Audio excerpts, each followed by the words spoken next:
Hello! Hello! Hi. Hey, everybody. I just yelled that really loud. Sorry. Testing your speakers, first thing. What's up? We are live. It is the last Wednesday of the month, and you know what that means? It's literally wasted time. Yep. Yay! We're here to talk about N.K. Jemisin's The 100,000 Kingdoms, the second half of the book, and the book as a whole.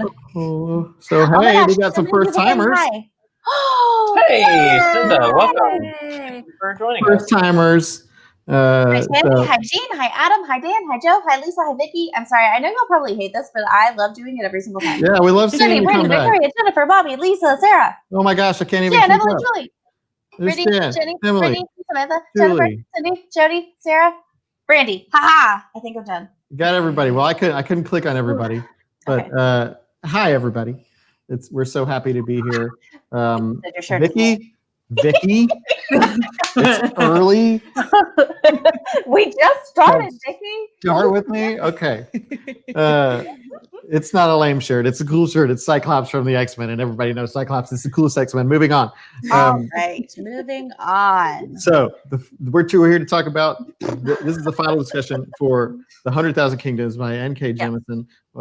We finished the book. Well, hopefully, if you didn't finish the book, it's okay. We'll spoil it for you eventually. But like real quick, she died. Okay, sorry. Go ahead. What? Not N.K. Jemisin. Whoa, Talia. Yeah. So this will be a fun one to talk about because this is a little different. Yeah. What we have. So where should we start? Everyone in the comments, let us know. Ooh, another first time. Hey, Abby, welcome. Can we start with like a tiny little synopsis of kind of what happened in the second half? Like maybe for those that might have continued on into the trilogy. And Christy, you're like angrily smiling at me. Do we not have that? Well, what I was gonna say is, sure, Tara, go ahead. Yes, let me. Real quick. I mean, I think we know the big things that happened. Kudue. I got no pronunciation. Yeah, Kudue died. She betrayed the other gods to Varain. And then during the succession ceremony, Varain kills. Yes. Kills Yeine, like straight up kills her. I wasn't expecting that. And then great visual too of her looking down and being like, okay, sorry. Go ahead. And then we found out that Oedipus this whole time has been in Varain's body, like as his second soul too. So all the gods kind of had a second soul situation. And that was really surprising. We find out who killed Kenneth, and it was Kudure, right? Kudure? Mm-hmm. Yeah. She bad. She was very bad. And we actually saw Descartes kind of lose his faith in Oedipus, which I thought that was really fascinating, although they didn't spend a lot of time on it. And then Varain kills Yeine to like stop her from using the Earth Stone and freeing the gods, but I think Samina got a much worse. Oh yeah, death would have been nice for her. Yeah, but Yeine still was able to like kind of meld with the Earth Stone, and she ended up taking Inifa's place and all of her powers, and then she kind of goes off into the sunset with Sia and Nahadoth and the rest of them after she kills Kudue and she was just like, good night. Mm-hmm. Yeah. And she encourages Descartes to make Vril the new heir, ruler. Which is really interesting. Well, not heir, the new ruler. Yes, I think this is the thing that we need to make sure happens. Sigil. Well, everybody has a sigil on the forehead. But Christy, you skipped over the juicy part. British people. All the sex. The sex. All the god sex. Yeah. There was a lot of it. Do we want to call that juicy, or do we just want to call it straight up weird and uncomfortable? A little bit like out of place. I thought. We could touch on that. Let's get into some other stuff. But so I'll start. Don't yada yada the best part. I think that took me by surprise because I didn't see the whole thing with Yeine and Varane, right? Oh yeah. Happening, and she was like, "Oh," and I was like, "Oh, they're doing this now," and she was like, "No." Which thing are you talking about? Brill, I'm sorry. Okay. Brill, not Varane. Yeah, no, Varane was the one that was, with her mom. Yeah. But I think he would have been fine with being with Yeine too. Yeah, so but ew. So Yeine is like, "Oh, hey, cuz like I like the noises he makes and it was okay, but then I went to the bathroom and I was like, I do love that she didn't know how to call them freckles though. I mean, like if we have if we want to pick and choose, I enjoyed the freckle part. Okay. But then she was like, "Oh, well, that was kind of uneventful. Man, if only I could get that Nahada up in here." And then it was like, well, she like Bloody Marys him there. Well, no, because you like say it 3 times in the bathroom mirror, and she like murders you. But basically, what she did in Nahada, and she fully accepted that he might come and murder her. And she was, I think. but he didn't come, but someone did. But it, I this was is really true, Vicky. This is true. I should read more fanfic stuff. I think it came out of nowhere for me. The whole lead up to the scene, and then I was like, "Oh, she was just that unsatisfied," and okay. I mean, but she also has a lot going on emotionally and mentally and physically. Like, she's about to die in a couple of days. Yeah, see. I don't know though, but still to be like, hey, Beetlejuice, I might die, or I might have a sexual exploit with a creepy dark cloud full of hands. Like, I mean, wouldn't you? Where, Christy? Where are you? It was weird, but I mean, that's kind of what I expect from sex with a god. Yeah, we've all thought about it. I guess it happened now. But I didn't think a handy cloud. Hi, Mom. Oh no! What if my mom's watching? Well, I said I didn't think about it. Okay, it's fine. But you are now. Yeah, but not in a fun way. So we can talk about the sex a little bit later. But do we want to just kind of start high and then go in, like start on a high level, say like, all right, sex aside. Well, okay, one of the things that really took me by surprise in this book was that Yeine died. Like, I was not expecting that. Like, I know she had this impossible task before her of like becoming the sole heir and the successor. And I just knew she was gonna like pull something out, and it was gonna be really interesting because she's the underdog, and there's no way. Focus, Talia. It seems that she was gonna pull something out. Oh, well. I'm sorry. No, continue. That's my bad. I'm sorry. But I was really surprised. I was shocked when Yeine died. And then I was like, how are they going to bring her back? And then they kind of did, but they kind of didn't. She's like now a god. And she's like, I'm out. I was really surprised. Once again, just like the freckle bit, if I had to pick and choose little moments that I love that basically she replaced her heart with the Earthstone and then was like, and whispered, that imagery of whispering grow to it for the seed to grow. I thought that was beautiful. Yeah. Oh, and Jenny says she loved that Yeine died and that was a perfect ending. And like, I was super intrigued, and I'm intrigued to read on because of that. Like, N.K. Jemisin specifically didn't do what I had expected her to do for the entire book, and I appreciate that. And I'm really interested in the trilogy to see, like, is this trilogy just, do we follow the same characters, or are we going to get more stories in the same universe? Because a lot of authors do different things. Sometimes they tell you someone else's story, but they just stay in the universe, or is it going to be a continuation? I'm really interested. I have not started the second book because I jumped back to get into some E. Schwab stuff. Jay, just good timing, man. But he heard the call. He was like, yeah, that's great timing.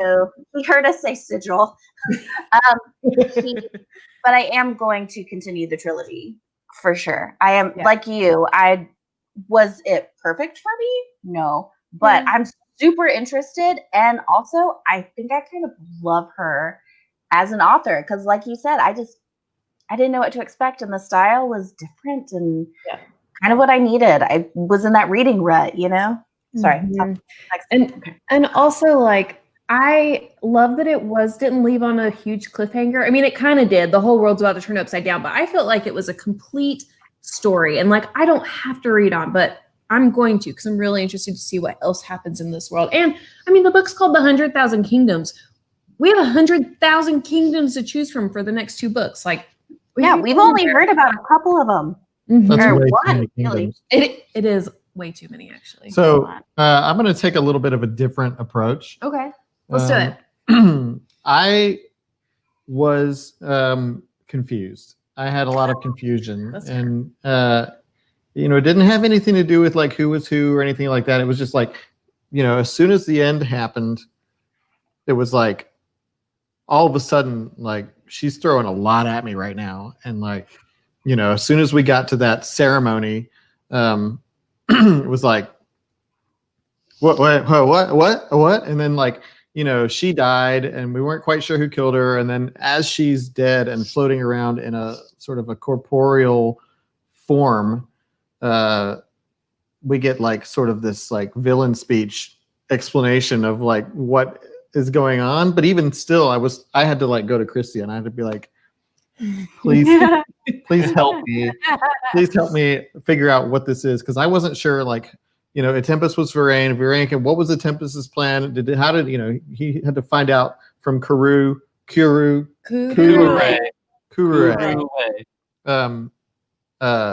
Like, you know, he convinced her to betray everybody else. And like, she told him that, their plan to free themselves, and he was like, well, I'm going to stop it. But then who killed Kenneth and why?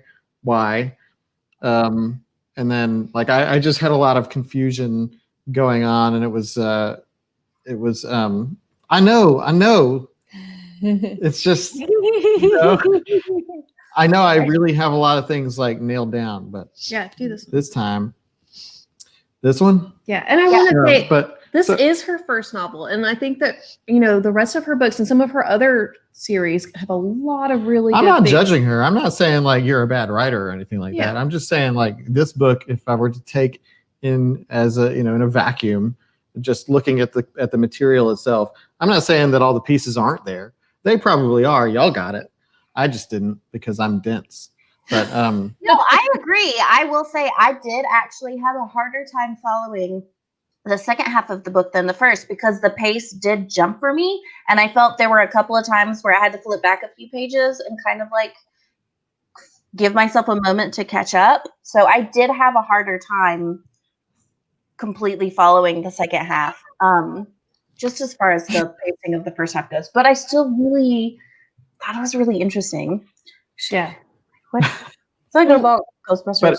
But I got, you know, I enjoyed it. You know, there was a comment on, I think, one of the discussion threads in the lounge before this discussion, like when she posted the thing, that it felt like we're being tricked into reading like a Twilight book, and I kind of got that I kind of got that sense when all of a sudden, like, it just seemed to be about like Nahadoth seducing Yeine and like that sexual relationship blossoming, and then we got the big, you know. Yeah. Well, and I totally respect that, but there's a ton of also, I've never read Twilight. So there's a ton of like sexual foreshadowing too. Oh, like, no, there was definitely a lot of that. I mean, and especially with how the gods are, and even Sia. Stop yelling at me. Oh, I'm not yelling at you.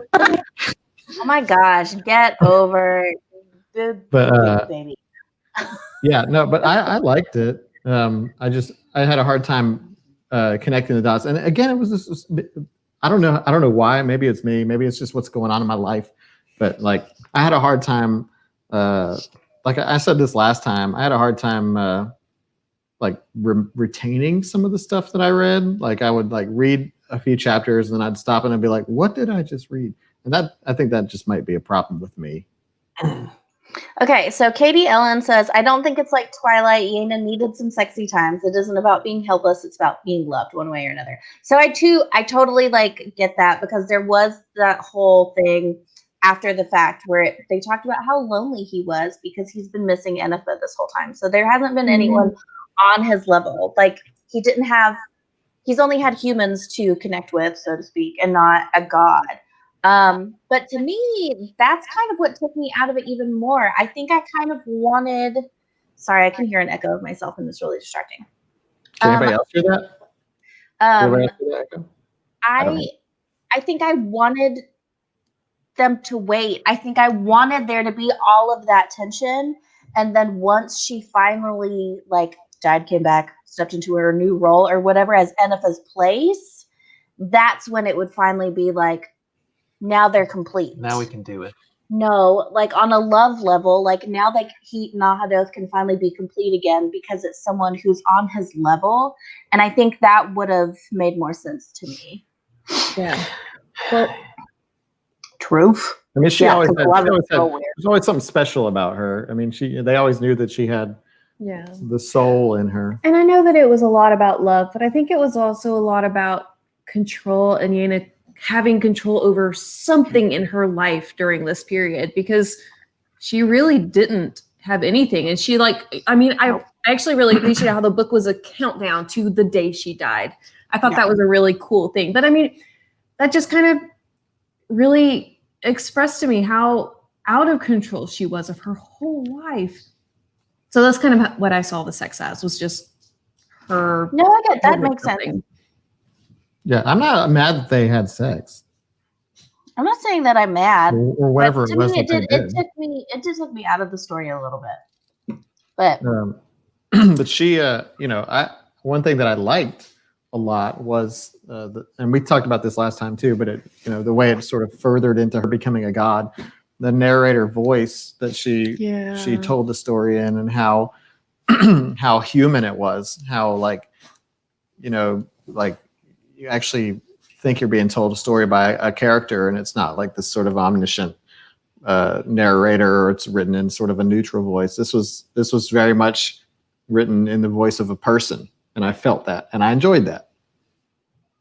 Yeah, I did. I enjoyed the conversation that it was. It was essentially kind of between Yeine and Enifa. No, I got the emotional aspect too, and because no, I'm not. This is not. I am capable of grasping emotions, but the emotional aspect came through in part because the physical was so incomprehensible, unable to fathom. And for it to be that deep and that rich, it couldn't have just been like a physical lustful thing. I think that it was, I clearly got that there was some emotional connection between them, and that it wasn't just sort of a lustful thing, even though that's Nahadoth's way, is to seduce people and then kill them. I did really enjoy, because I feel like a lot of cheeseball books are always going to be like, when they describe a romantic scene, they're going to be like, and then the passion was so powerful that she saw stars, and it was like she was moving through the galaxy, and then she really did.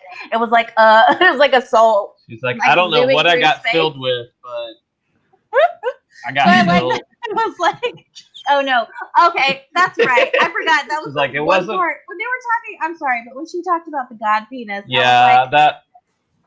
she's like, I don't know what it was, but that's penis with a capital P. I was like, be mature. I was so ready for this book to be over. I cannot tell you. This was not my jam, and that's okay. That's why we have this book discussion. And I think part of it, look, I'm not critiquing her as an author. I've written 0 books, and she's written far more award-winning books than I probably will ever write. But I think for me, I did like aspects of the plot and the story. It just took way too long to get there. I would have rather this just been a really short, compact, short story. I don't like a lot of political storytelling where it just kind of goes around and around and nothing really happens. It's just a bunch of hearsay, and you're kind of waiting to this culmination. And I think for me, I didn't connect with any of the characters really ever. I could have taken or left Yeine for the most part. She didn't like. See, this makes me worry for you because I want in regards to Shift, because I really want you to read Shift, the second book of the Wool trilogy, and it is very much the same, where a lot of it is just political, and like. But you also have to know, like, all these undercurrents without things happening. I don't do as well with fantasy. If it's in a sci-fi setting and it's more of that, I'll do much better. But yeah, I think Talia was listening to me listen to the audiobook, and at one part he paused it and he went, "What?" And then he rewound it and listened to the whole part again. I don't know.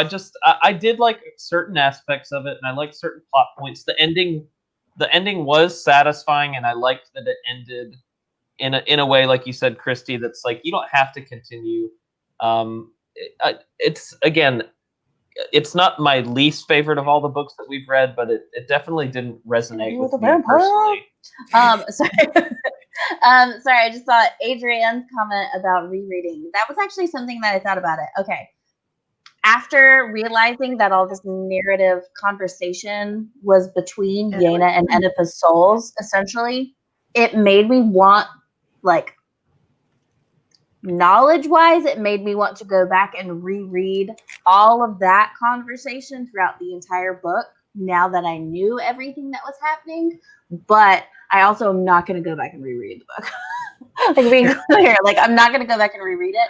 But it made me want to see what I would understand better, like, knowing from the beginning that was a conversation between them. So I think part of the issue for me was that I got the stakes as told to by from the character. Like, you got that she was upset and was on a ticking clock for her own death, but I could not connect with the stakes because there was so much sort of abstract stuff. I mean, she did a good job in that she humanized the gods enough for me to understand their struggle, but I couldn't. My empathetic connection was a little weak to the whole thing, and I felt myself, even though we're reading the book from the perspective of somebody who's in the world, I still felt myself a little bit disconnected from what was happening.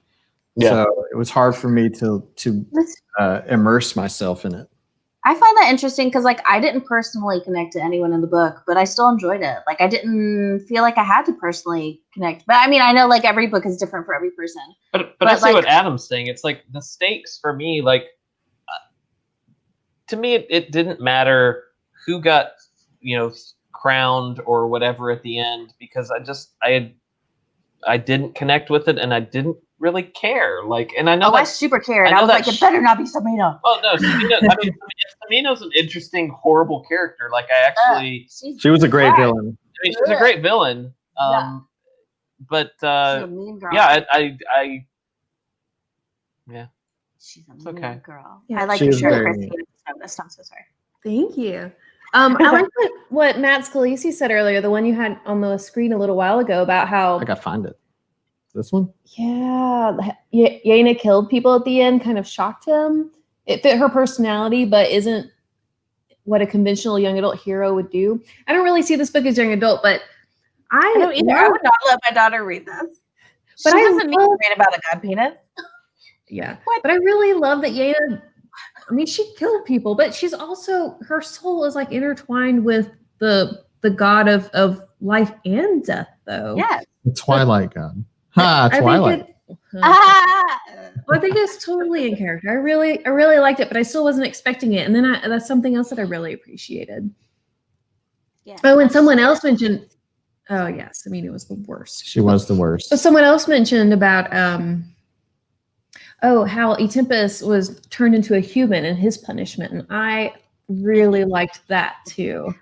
Yeah, like the ending was satisfying. I liked how it wrapped up, and I was fine with all that. But and I agree with Brittany. Like, she does have some really beautiful moments in her writing, but I would have much rather it been like a really short, compact, short story where, because there's not a lot of action happening within a story.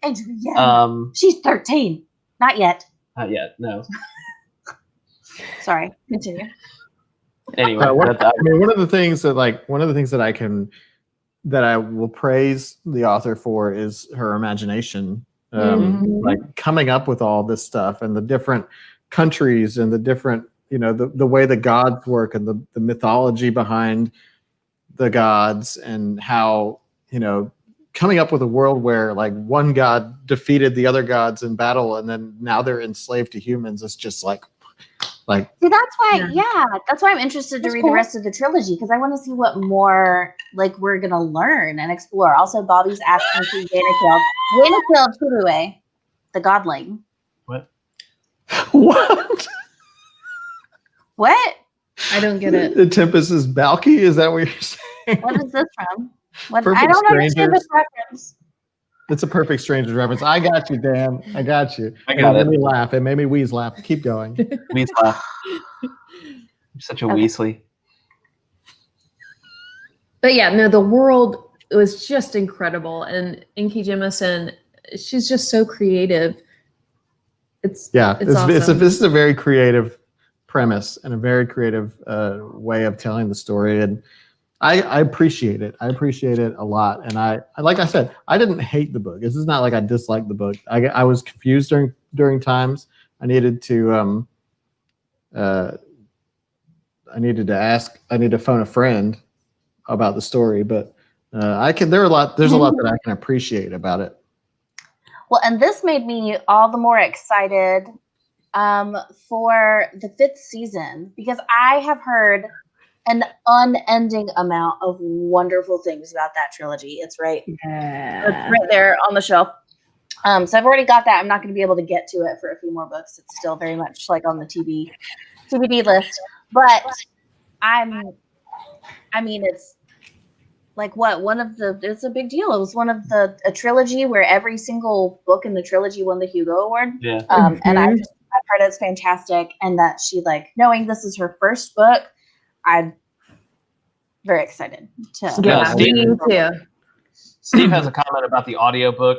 Steve, I do take the audiobook in consideration into me not caring as much about this, because I was not as much of a fan of the narrator as some of the audiobooks I have listened to. So I do think that's definitely a consideration. And again, I mentioned this in the last discussion, but I think just having the names in front of me the whole time would have helped instead of just listening to them. Before this discussion, I did go to the Wikipedia and do a deep dive of the characters. I start reading to you. Yes, Talia's going to start reading to me, and we're going to live stream her reading to me. Can I read to you, Chrissy? No, you cannot. No, seriously, every once in a while he'll pick up my book and start reading it to me, and he like intentionally ruins it. You do. I make it better. Intentionally ruins. I would read the 5th season. The 5th season has got a lot of praise, and it was on a poll. Y'all didn't vote for it. Yeah, I know. I think it was against Red Rising. We'll put it up. We'll put it up again, maybe in a second chance poll or something. Ooh, yeah. But yeah. So back to the 100,000. Oh, right. What we're here to talk about. Yeah. What were we talking about? I forgot. We were talking about the audiobook and how that could have factored in, and I agree. I think and people are now commenting that fantasy is kind of hard in audiobooks. That was a truly long suffering here. Thank you, Michael. I will say I agree. Like, okay, and I know there's also a difference between. And Christy, please shout me down if you think anything that I'm about to say is wrong, because you're the book guru here. But there's a big difference between fantasy and epic fantasy as well. Yeah, that's true. And epic fantasy tends to be a lot more complicated and often harder to follow. And it's like, that's why I have a friggin' companion novel for Wheel of Time, because once I got into like book 9, I was like, wait, who is this? This person has not showed up in 8,000 pages. I don't remember who they are. Yep. And so I think that's also a factor. Is I'm pretty sure this is your first epic fantasy book ever. I mean, isn't the Lord of the Rings trilogy kind of epic fantasy. Did you read the whole trilogy? Did you enjoy it? Yeah, I mean, the Two Towers takes them forever to talk about Rohan, but other than But that, like, how that's long good. ago was that? Would you say you're a little bit? College. Okay, so that was a long time ago. We should talk about this because I thought this was interesting too. And this was something I had to ask Christy about at the end. Was like they totally split Nahadath into like his regular human guy, and he's just like, "What do I do now?" And they're like, Yeah. "Just be."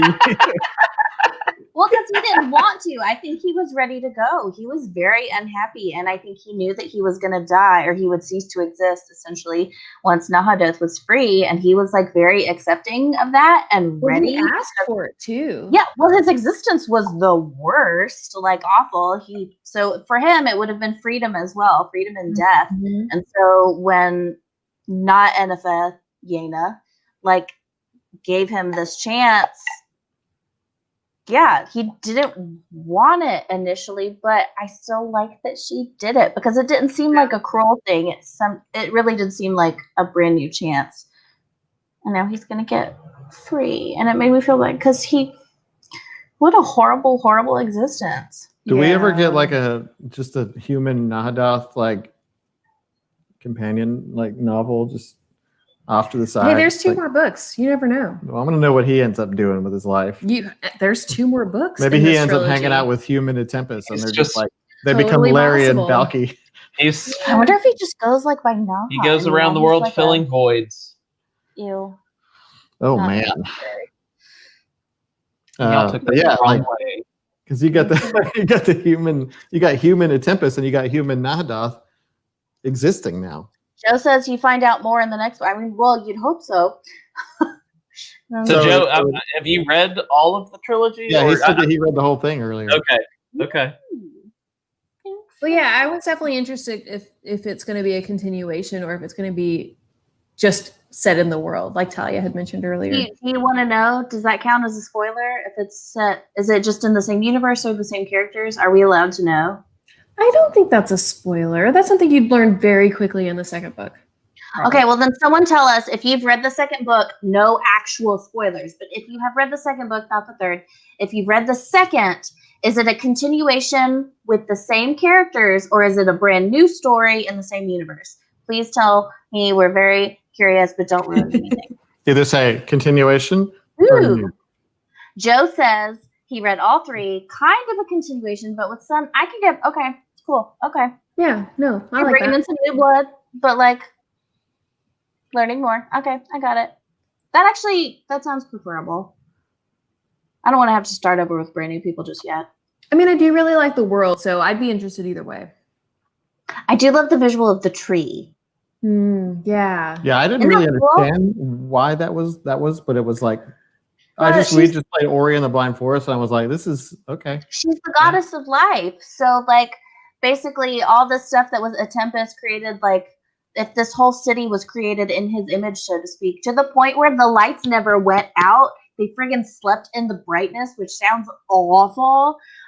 She replaced it with essentially something that represented her. So she took all that light and turned it into life. And so now the city's like made out of like a crazy monster tree, which I was picturing as the giant tree in Animal Kingdom in Disney World. And I thought it sounded super cool. Nice. You live in a treehouse.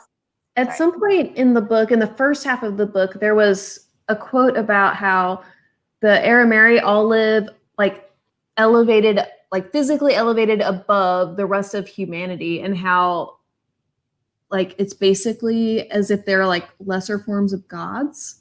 Yeah. And that's wrong. And so I think that it probably has something to do with like evening that out as well.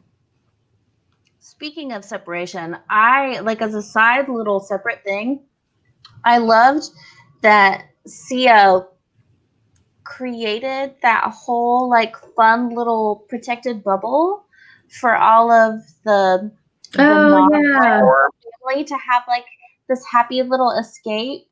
And I thought I really enjoyed that whole scene and section of the book and that aspect of his personality, that he cared enough to do this happy little thing. He's like, hey, they're the only ones that kind of were in the same boat, essentially. Like, yes, I might be a godling, but we're all slaves essentially to our situation, and so I can create this happy little bubble for them where they get to find a moment of peace as a thank you, and I enjoyed that a lot. Yeah. So let's switch gears to something you probably didn't enjoy, because we haven't talked about this at all. But this part was probably one of the most captivating parts for me. Not because I'm sick and twisted, but the torture scene when Semina tortured Nahadoth. It was right after Yeine went and made her deal with the people that were going to invade her home place. No, if that was really a deal. She threatened them. Yeah, she threatened them with a god. Yeah. But she beat him, and he wasn't a little boy anymore. She beat him so bad he wasn't a little boy, and I hate her. But she tortured Sia and Nahadoth. And that was terrifying for me. Like the way that was described, and like, oh gosh, that was unexpected to me, because like I knew that these people were probably capable of doing bad things, but they just kind of came off as like narcissistic and like like hoity-toity, like in that sort of way, but not like she's twisted. They grew up that way, and also like there's that rumor that they eat human flesh. I mean, that's terrifying. But when you started talking about the torture scene, I thought you were talking about the other torture scene with the dude in the well or whatever. The guy down there. That's so scary. Yeah, that's like what nightmares are made of. Yeah. So no, not a fan of like one in the other torture scene with the gods where he like injected or bound him or something so that he like couldn't heal or was stuck in his human form. It was very confusing. But all that, but yeah, no, the fact that he's the one for what people's entertainment. Yeah. He mutilated a human for I think it was also a form of sacrifice, and he was a volunteer. They did mention that. I mean, that doesn't make it better, but it's part of the tradition of the succession, I think. Yeah, there's having some dude down there just like begging. To the point where she finally commanded him. She finally gave a command. She was so bad. She was like, "Please, like, put him out of his misery. Kill him." He was like, "I can't." Yeah. Ew. Yeah. The man in the well. That was a scary and confusing thing. But I think that wasn't as visceral as when Semina tortured. Well, yeah, we didn't see the torture gods. of the man in the well. We just heard it. We just heard about it afterwards. Ew. And he had to do it, or else they would have killed his partner. It's so messed up. Matt, is that the scene where they turned the black diamond? Yes. That was a cool scene. Yeah. That was basically torture as well. Yeah. Yes. And she was like, "Well, I did what I had to do." That's right. But I liked the how it spread. Yeah. Like someone was and they're like shattered, and then they all like. This was me turning into a black diamond. I don't know what that was. Yeah, that didn't remind me of. I didn't think of Conan, mostly because I haven't really seen Conan movies, but it reminded me. Conan O'Brien. Yeah, Conan that's what he meant. It reminded me of something out of like Indiana Jones, like they chose poorly. Yeah, they chose poorly. They touched something and they turned into. Yeah, something similar happened at the beginning of Star Trek. Adam Russell Pittman talk about blood diamonds. I'll put that on the screen. Blood diamonds. But yeah, that was a really cool scene, and that was really one of the first times you got a sense of Yeine's ruthlessness, and they had always been talking about people from Dar. She didn't do that though. She told, but she was okay with it. She told Nahadoth not to kill them, and so that was his thing. He was going to just let them suffer. Yeah, but she was like stoic and like. And then at the end, she was like, "Do it." Well, but I read it more as put them out of their misery, like in this. But I mean, she has to be ruthless because she was the very ruler. powerful in that scene. Yeah. And she was protecting her homeland. People. Yeah. And I enjoyed that was for me, was like, all right, she's got what it takes to be ruthless. And that's where you got to see her true, her Aramary. She's definitely going to figure out how to become the successor and not get killed. I agree with Lisa. She said the description of the sounds he was making. So we're talking about the dude in the well. And Yena's reaction to it, I wanted to throw my Kindle and cry at my feelings. I always eat while reading. Just, in case something happens.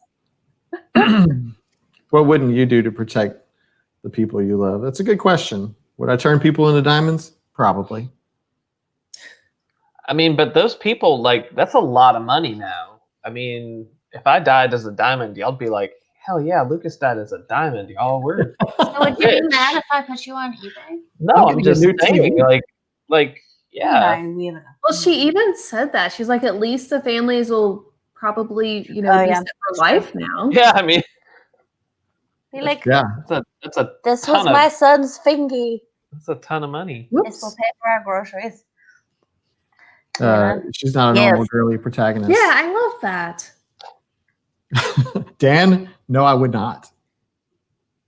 Actually, I don't really like Klondike bars. What would you do for a Klondike bar? Yeah. But I find them unimpressive as an ice cream treat. So, there's lots of little things, and we talk about the sex, and we talk about the ending, which I feel like we should circle back to the ending at some point too, because I still need some clarification. But but there were Lucas talked about the politics, and there was a lot of the politics for me sort of took a backseat to what was happening. It was, we rarely saw Samina and Ralad, and it was rarely sort of about that relationship. I mean, it was definitely about what Samina was trying to do to Yeine, and how she was trying to manipulate the other territories to invade hers as sort of a punishment or whatever. But there were a lot of cool things that happened in the meantime, with Yeine sort of developing and sort of learning her, how to exist in this world, because the whole time she was like, I don't belong here.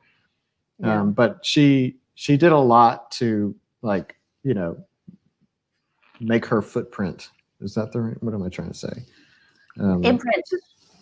Imprint. Well, to try to belong, I think a little bit.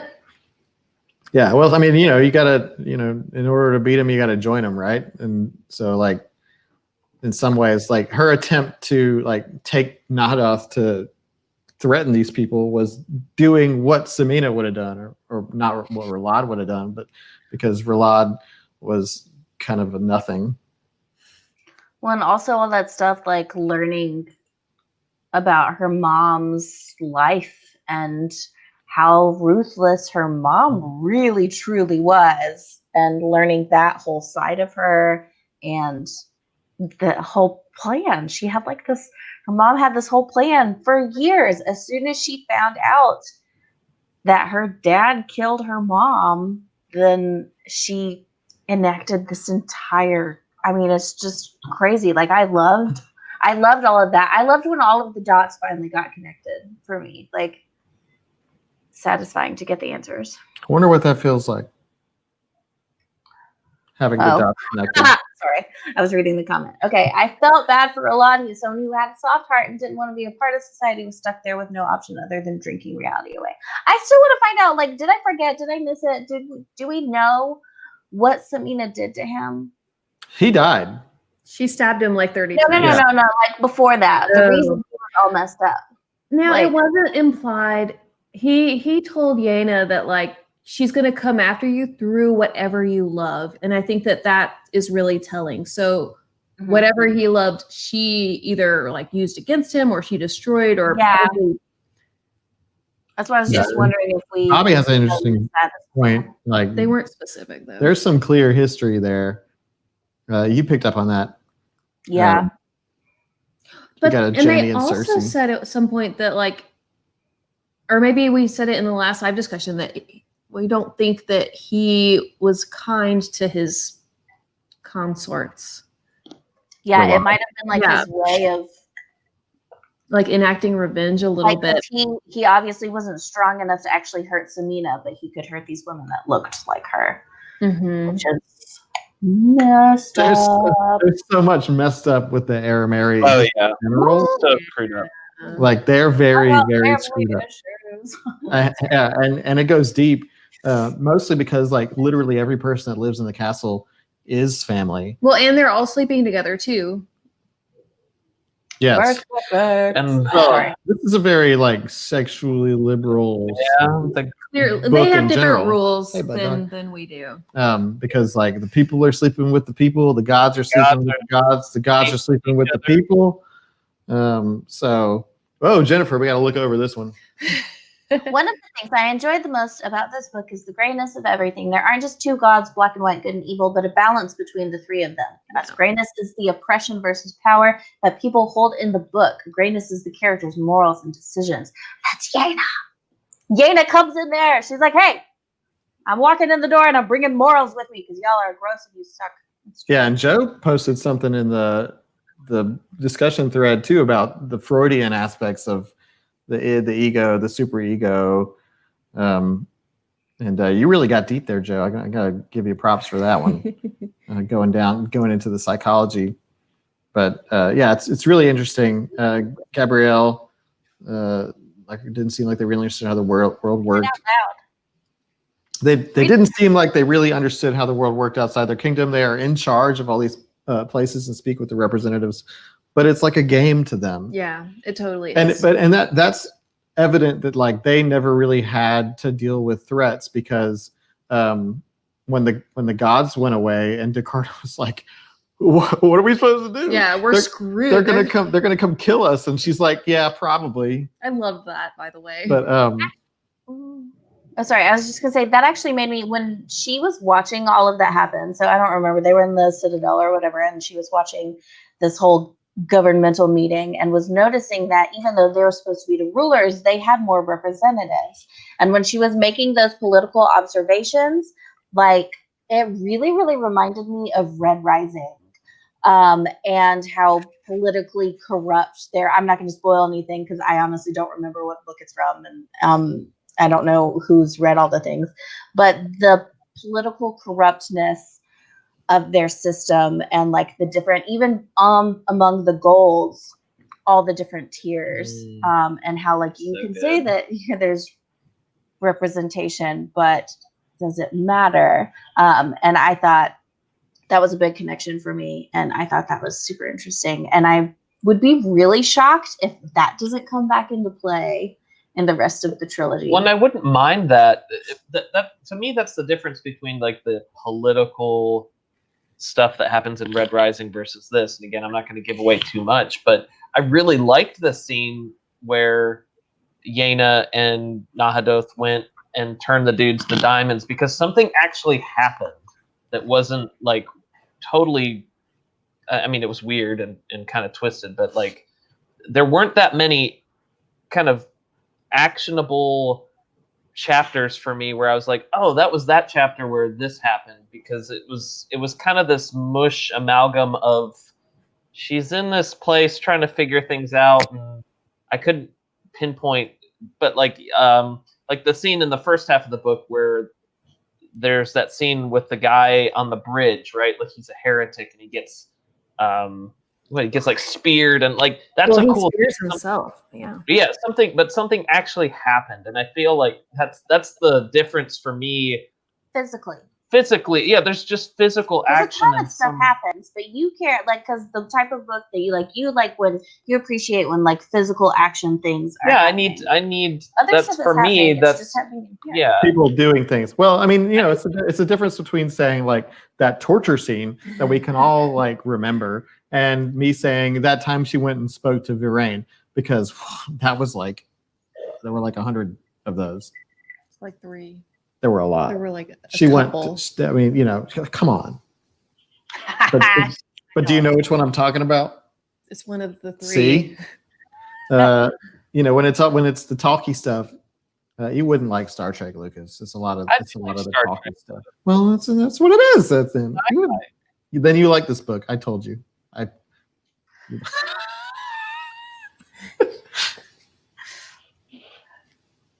But yeah, you know, I get it. I get what you're saying, Lucas. Like, you know, those were the moments for me where I like perked up. Like, when the diamond thing happened, and the, you know, the torture and how terrible it was, and like the sex, and I get it. It's like action scenes and whatnot. But isn't that like classic book? Like, don't all books have like the periods of like build up towards like action scenes? Like, I feel like, and maybe it just like hit harder with this one because like maybe the build up wasn't as fulfilling, maybe, but I feel like that's just normal. Well, I guess I didn't feel like it was necessarily like. I mean, sure, it's normal, and I understand story structure. We did things already like that, address that, like this book could have been shortened. There's some stuff that wasn't necessarily needed, and they've mentioned that a couple of times in the comments. And maybe that's what you're feeling. I think what I'm feeling is that those were the times where it felt, you know, because there was so much in the book that wasn't necessarily straightforward or was a little sort of esoteric and confusing. And there was this world that like those were the moments where like I could actually visualize. And you know, again, like I don't have a problem with the book. Like I don't hate it, but it helps when I can understand and I can visualize what's going on. And you know, I'm dense sometimes, but like you know, when I can picture it's like what was happening at the end. Like I could picture her little ghost self, but then like when they started talking and it was like trying to connect the dots from like tell, don't show, I was like, then it was hard for me to like. I wonder if it was because also so much of it was internal. So like Christy said, all books tend to be like you have all of the story building and then big major plot points. Story builds, major action plot point. Story builds, action plot point. So the story building, though, usually involves multiple characters. It's conversations between other people. The story building still happens between multiple characters, whereas this, it was Yeine. Everything was about her. It was so internal and based on her emotions and her head and the mental points that she was connecting. So I wonder if that also was like a disconnect for some people, whereas instead of like, it's like putting all these mysteries together with multiple people. It's all happening in her head as she emotionally experiences it. Yeah, so well, I mean, that was fine for me. Like being told like a story through her perspective was fine. It was when it became about sort of this like, you know, the thing about the souls and then the thing about the gods. Like it's very sort of up here, and it's very like, you know, it was harder for me to grasp. And Vicky, where do you work? Sorry. She works at Sky. Oh no. Sky. But yeah. Yeah. So, you know, it was just some parts that made me sort of struggle to like hold on. And then the parts where I could like, you know, more viscerally conjure things in my own mind, like grabbed me back. So it's not necessarily like a book story structure thing. It's like me like reading these parts that sort of make me float up here, and then finally I get to a point where I can like, oh yes, I can visualize that whole scene. Yeah. Yeah. That's fair. It's silent now. Yeah. I know. I'm sorry. I'm like reading everyone's comments. Now I've been like, I finally quit running my mouth, and I want to go back and speak in this.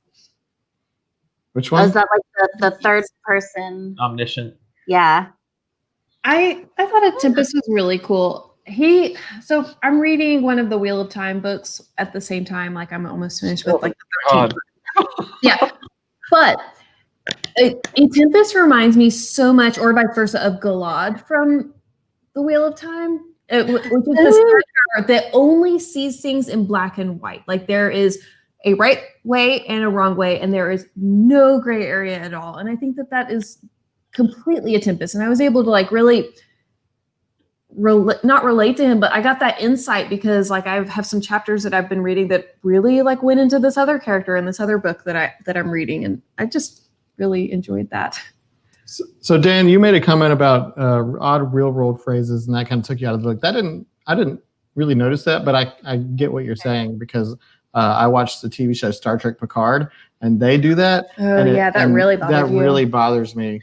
But only in Star Trek, apparently. Yeah, like when they like use like now. Oh, what phrases. Did they say? Like fact checked or what? Oh, like whatever people say, like pro tip or something like that. Yeah, it was like pro tip. Stuff that people say now in Star Trek. They're like pro tip, It blah was, blah blah blah. It was like no, they don't talk like that in the 23rd century. But there's a lot of people who get bothered by that words that don't necessarily belong or phrases. I never ever noticed them though, personally.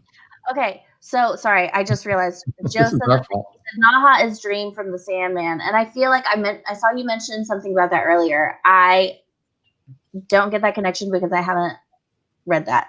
But for me, I think you were talking about me. I referenced that Naha reminded me. If you've seen, there's an animated, it's like a kid's movie called Rise of the Guardians, and it's the Boogeyman. Mm-hmm. What's his name? I forget.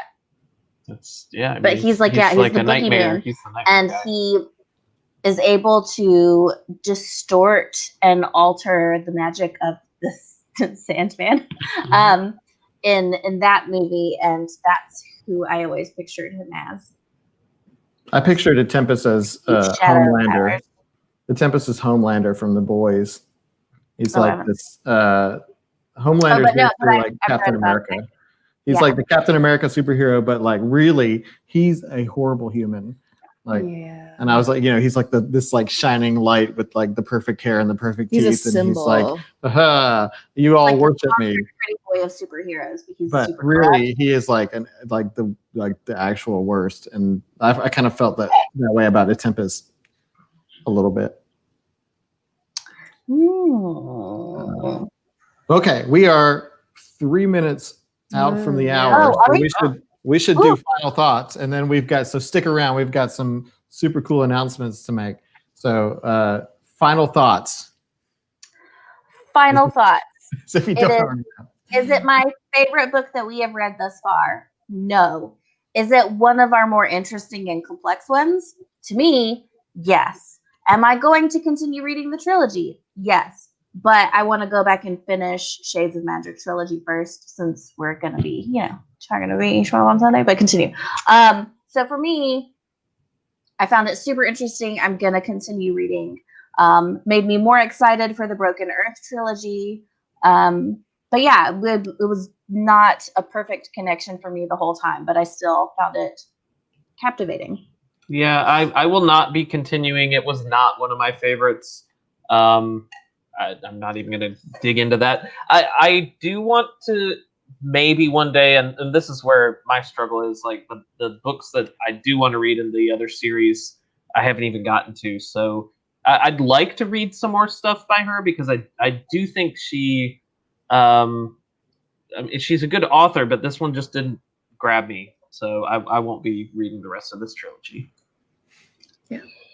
Well, I really enjoyed it. I mean, it had its issues, but I still really enjoyed it. And like Talia said, like it's really interesting, and it's one of the more interesting books that we've read in the settings.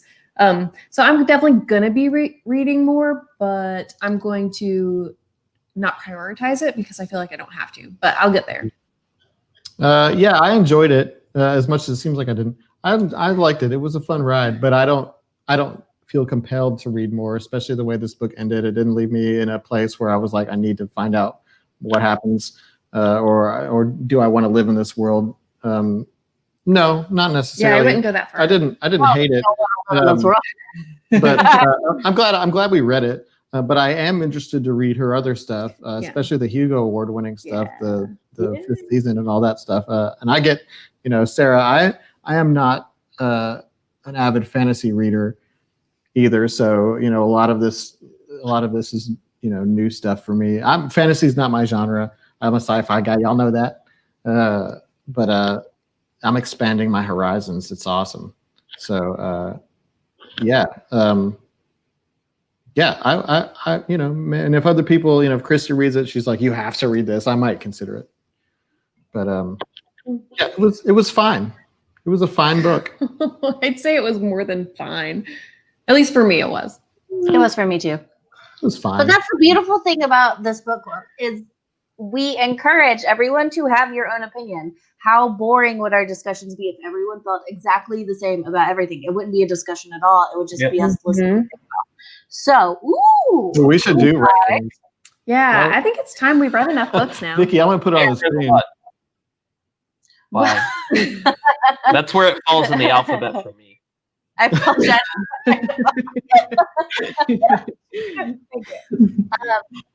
But no, like for real, I know we say it frequently, but I'm going to say it again every single time. That is what makes this an actual discussion, is that even just between the four of us, we're always going to have different opinions on the book. And then adding all of our wonderful lit fame in, y'all always bring up things that we haven't thought about. You bring up great things for us to talk about. And that's what makes this an actual discussion, is the difference of opinion. And we can do it simply. No, Yes. I'm gonna kill Chris. Or else. Okay. Rude. No, she'll probably kill me. It's more like announcements. We do have announcements. We got some things. Yeah, we've got some stuff to talk about. So, first and foremost, obviously everybody knows, and if you don't know, what rock have you been hiding under? We are having a live Q&A with Victoria V.E. Schwab. That is Sunday, August 2nd at 1 p.m. Central, 2 p.m. Eastern. And that time is because she is in Paris. No. Yes. Wait. Scotland? Paris or Edinburgh? She's in Paris. Okay. Paris She right is in, not here. She is in Europe. And so we are going to be taking questions about Vicious, because that was a book club winner on September of 2019, right? I feel like yes, sometime Yes. around then. And then also, obviously, we just finished A Darker Shade of Magic last month, and we are going to be talking about those. Super exciting. Be sure to join in. You just like a normal discussion, you submit questions. What? I'll put a post on the Literarily Wasted Lounge for questions if you want to go ahead and give us some. Yeah, or that if we you can can't start make off it with for some maybe. reason. But Yeah. please be there. It's going to be Tell your awesome. friends. Yes. Share it. So, and it's Share just like a discussion. You submit your questions. We will go through and we'll pick all the ones out that we can and filter them through her, and she will give us her enlightening answers. It's super exciting. We want to impress her with our turnout. We want to say, look how big our book club is. And so no one say toost. No, everybody say tooth. We wanted to wonder what that is. Yeah. No, we don't. But yeah, she'll love us even more that we can get numbers wrong. But Yeah, that's great. Toost. Nice. Yes, brunch. Nice. But yeah, you can ask your questions, get those questions answered by the V.E. Schwab. And yeah, we're here for you. So it's going to be super awesome. Sunday, don't miss it. This Sunday and Thursday, Be Friday, there. 4 days. Be there. Okay, another point. So obviously this is the second discussion of the month, and as we have done for the past month, that means we are doing a giveaway thanks to Books A Million. So if you have been watching this whole discussion and you haven't said anything yet because you're quiet and shy, or because you didn't want to, which is totally fine, type something now though. It can be a random Y. Yes. Type a random Y. It's really type the letter Y and submit it, and that automatically enters you into a random drawing, and one lucky person is going to win a $100 online Lucas, you gift can't. card. No, hey, stop it. A $100 gift card to shop online, and that's with booksamillion.com. And also Second and Charles, they have a rare and collectible section online available too. So you can shop from all those things thanks to them. On that note, we want to say thank you so very much to Books A Million and to Second and Charles. They have been a fantastic partner to us for this entire, it's hard to say this word, inaugural year of Literarily Wasted.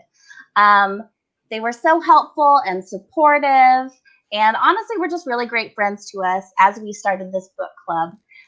Alas, this is the end of our partnership with them.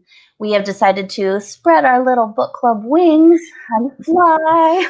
But we are so thankful to them forever for their support. On that note, we actually have a lot of exciting plans and changes coming. And we can't wait to tell you all about them. And we also want to know if there's really exciting stuff that y'all want from us. So we're going to have a special live stream open discussion next Wednesday, 1 week from today. Woo, it's called The Next Chapter. Get it? It's a book. Look how young we are. Don't talk about I it. look special, but that's Stop. okay.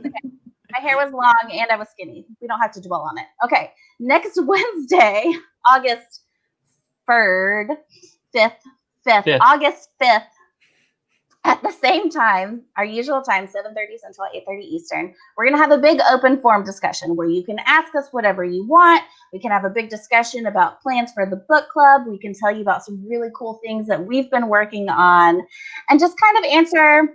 Yeah, it's a hangout. Yeah, let's just like come hang out with us. No big structure, but we want to share some stuff with y'all and we want to hear from you and say if there's a need that you have from your book club, how can we deliver? Yeah. So we're really excited about that. We want to hear your ideas for what we can do and what we can achieve. It's going to be fun.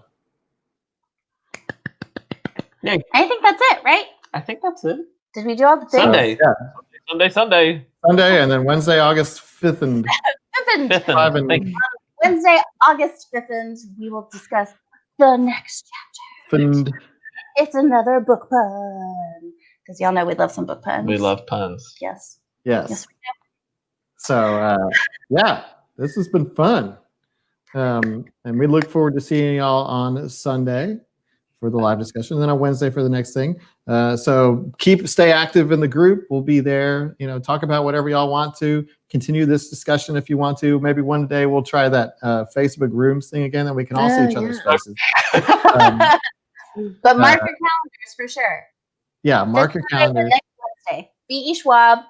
That was not a V.E. Schwab. That was me counting with my thumbs. So sorry. V.E. Schwab. And let's remind everybody what the next book is. Ooh, it's Stormborn. Stormfront. It's Stormborn. Wait, is that what? Hey, from okay, like what am I thinking of? I don't know. I don't know. Is there a Mistborn, maybe? It's Stormfront by Jim Butcher. It's the first book in the Dresden Files. That is going to be August's book. We're very excited. Some people have already read it.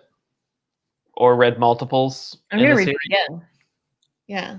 So it is only an 8-hour audiobook, and I'm really excited about that because... Oh, and the audiobook's great. It's James Marsters, who was Spike in Buffy the Vampire Slayer. So, and he does a great job. This is a very popular book. Very, very popular. Very excited to be reading it for the first time for me. It's not my favorite series, Kira. It's just one of them. And also, I know Dresden Files is the name of the series. But also, you got to think that was like 17 books ago, okay? Fair. So, excuses. So, you could check out, we do have an Amazon storefront. If you need to get the book from Amazon, you can get it from there. It won't cost you any more. But if you do, it helps us out a little bit. So check it out. The link will be on the Facebook page somewhere. Anyway. Yay! We did it. We did it. Another book. Thanks for joining, and we'll see you next time. Bye, everybody. See you on Sunday. Sunday, 1 o'clock Central.